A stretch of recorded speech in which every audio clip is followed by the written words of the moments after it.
Hello. I've been off for a bit. Some soul searching and trying new things. After having nearly lost my life to gallstones and several other infections, I needed to find something new.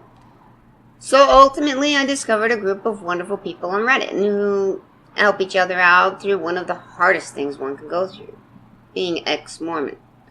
I found a video from a Mormon to address, and while I was working on it, I realized that I didn't want to address her. I want to address the church. So this is not an attack on her, and I request that no one seeing this show her any hate. If you find her channel and reply, please remain civil and keep it constructive. It's not her fault. She's indoctrinated.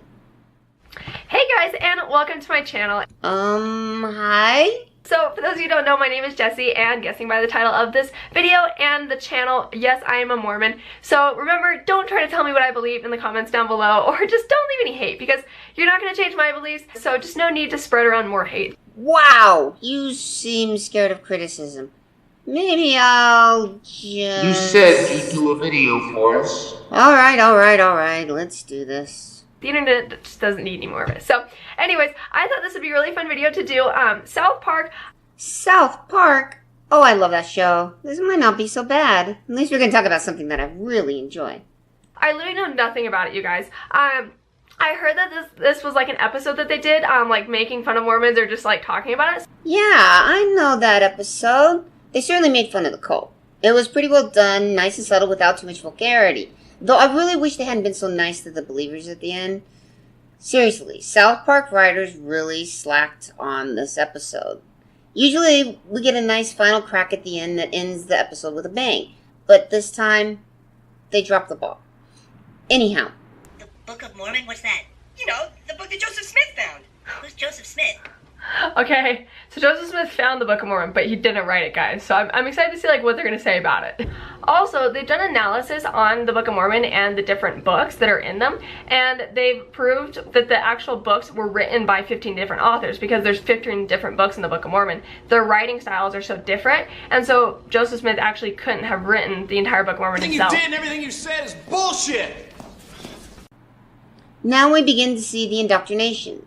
There is very little information supporting any of this, and I haven't seen anything more than other Mormon sources claiming this, so we'll just have to take it as, well, indoctrination. Now, I do have one important question. Why is the Book of Mormon written in King James English? If it had been written by several distinct authors, it would not have all been the exact same linguistic patterns that we find in specifically King James writings. So the question becomes really important because it shows that the Book of Mormon itself could not have been a direct translation anyways. A direct translation is translating something into the current parlance, the current language of, well, the region or area that it's supposed to be spread to. This now leads to a new question. Can someone write a book or collection of stories that appear to be written by completely different authors? And the answer is yes. It is a very common thing for authors of anthologies to do.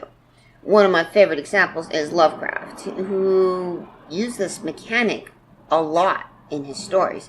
Many of his stories were written so uniquely, so vastly different from his other works, that he was accused of having ghostwriters. But to be honest, no one would ghostwrite for Lovecraft because his entire reputation had been sullied and destroyed in Europe.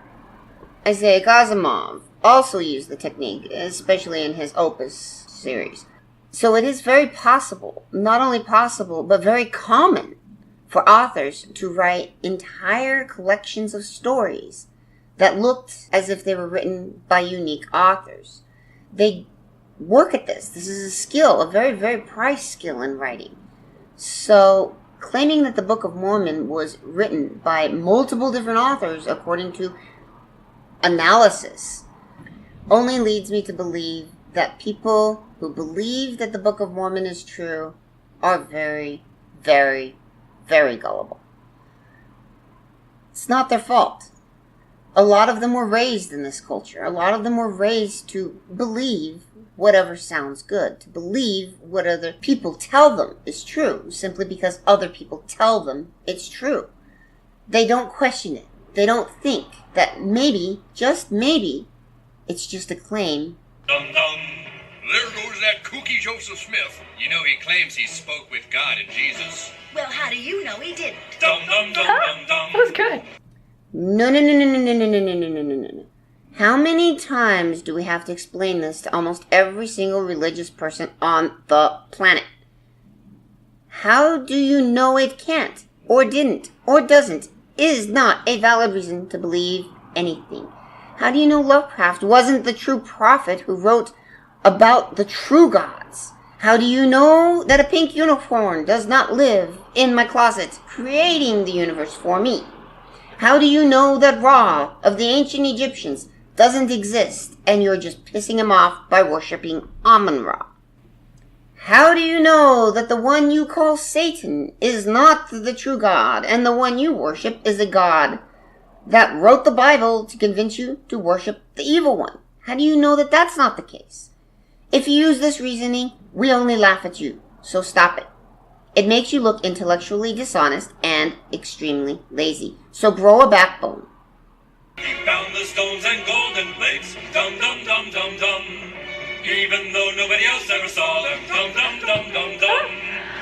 Okay, that's not true. Other people saw them. Actually, if you guys get a copy of the Book of Mormon, which actually there's a link down below in my description box, if you want a free Book of Mormon, you can have it delivered directly to your door for free. But anyways, in the Book of Mormon, in the first like 2 pages of the introduction, there's the testimony of the 3 witnesses and testimony of the 8 witnesses. So a total of 11 people actually saw the golden plates, and they wrote down their testimony to prove that, like, yeah, we actually saw these things, they really exist, and here's our names to go with it. So more than just Joseph Smith saw the golden plates. So according to the book is true. Wait, I've heard this one already. It's an old trick that the Bible uses well.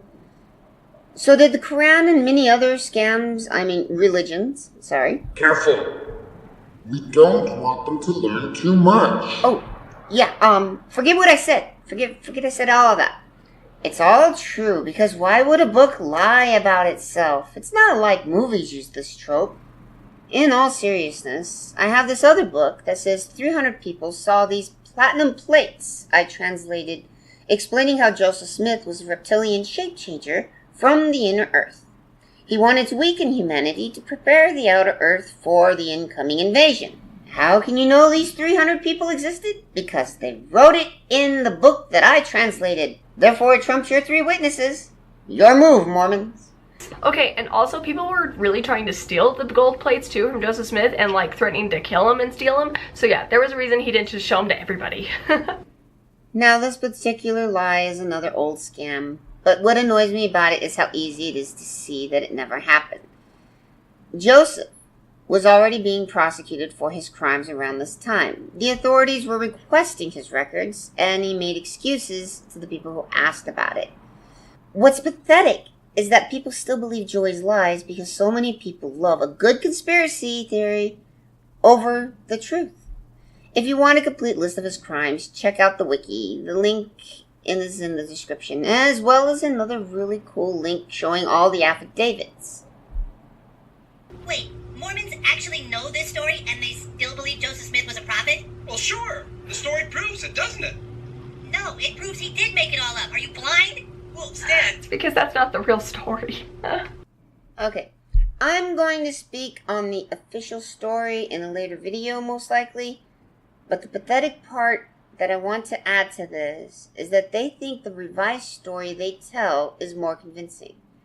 Yeah, actually adding more to the story, things that were not recorded until later, things that make it even more complicated, does not make the story more convincing. We told you they were a lost cause. I'm not doing this for the Mormons. Press play. Okay, so that was the end of the episode. So, I mean, you kind of heard my thoughts. They were, like, actually pretty, like, they were a lot closer than I actually thought they would be. They just, like, totally changed the ending of the Joseph Smith story to, yeah, make it sound unbelievable. But, like I said, you guys, and actually, like they said in the episode, you know, you don't have to believe my religion, but at the same time, I have a testimony that I know it's true. And, you can also find out for yourself if it's true or not. And, like I said, you can get a free Book of Mormon sent to you down below, with the link I have. And then also, what we honestly tell people is that you can actually pray and ask God if it's true. I mean, who better to tell you than God himself? Is that enough? Can I speak now, or do we have to listen to more of her? Fine. Just remember that this was all your idea.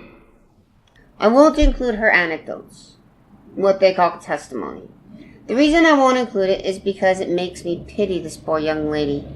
In all seriousness, I see the damage that the cult has done in her expressions, and I can hear it in her words. She is programmed. Every once in a while you can see that reason and doubt try to take hold of her, only for her programming to snap her right back. I didn't do this video to mock her.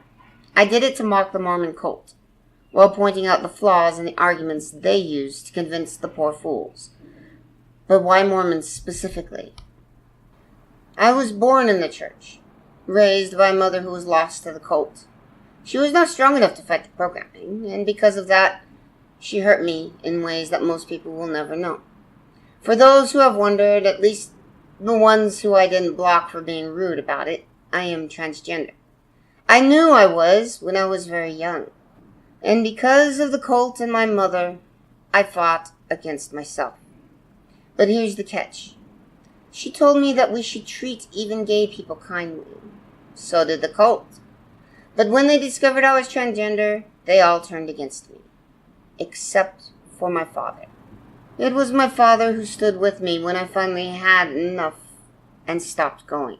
It was my father who first said he loved me no matter what I chose to do. It was my father who said that he was sorry before any member of the church did, including my own family. Those 3 words became the only thing I wanted from them, all of them. And my mother finally said that to me. What I went through was not physical, but it cut so much deeper. It was isolation. No one seemed to care. I was alone with no internet for support, no phone number to call, nothing. What I went through was not even my mother's fault. It was the cult. It was religion as a whole. The idea, the notion that an idea is more valuable than human life is heinous. The worst thing that humanity could have ever done. And that is what religion is.